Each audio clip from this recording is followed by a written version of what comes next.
is White House economist Bharat Ramamurti. He's the deputy director of the National Economic Council.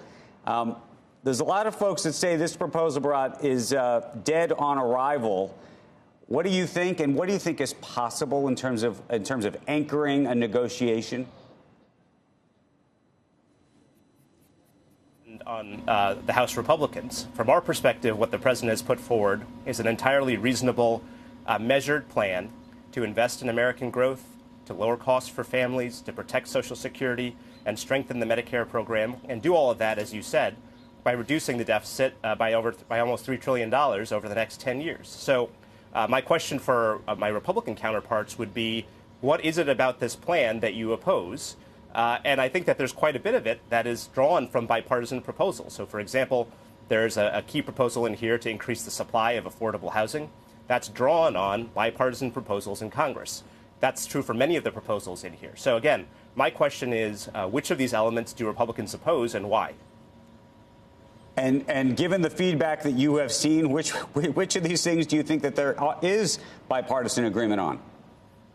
Well, I think there's two questions here. Where is there bipartisan agreement among the public? The answer there is on almost every one of these issues.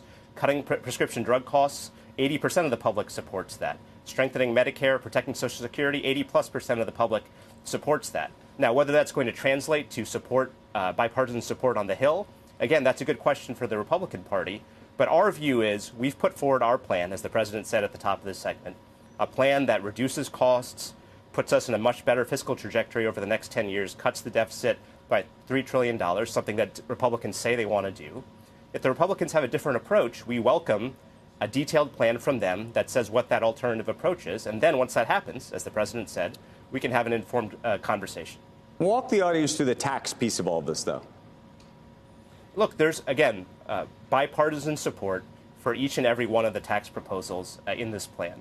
You mentioned a minimum tax on billionaires. Something like 70 or 80% of the public supports the idea that a billionaire shouldn't pay a lower tax rate than a firefighter or a nurse, which is what that proposal would do.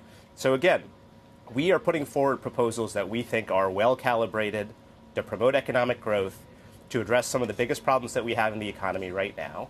And we would welcome a conversation with the Republicans about which of those elements they want to support. Can I ask you just on the tax front, how you feel about taxing unrealized gains, and if there's a different way or perhaps a better way to do it so that you're taxing either realized gains or you're taxing folks who are using loans to effectively obfuscate and evade taxes, but perhaps not taxing the unrealized gain itself? Well, I would just note that the idea of taxing unrealized gains is not some exotic concept. In fact, I would venture that the majority of people watching right now pay a tax on unrealized gains. It's called a property tax. Each year, when the value of their house goes up, they pay a higher amount of taxes on that unrealized value, even if they don't sell their home. So the idea of asking billionaires to pay similar tax, and again, equalize the tax rates that they pay with a firefighter or a nurse, using this concept that's well established in American law, I think is entirely reasonable.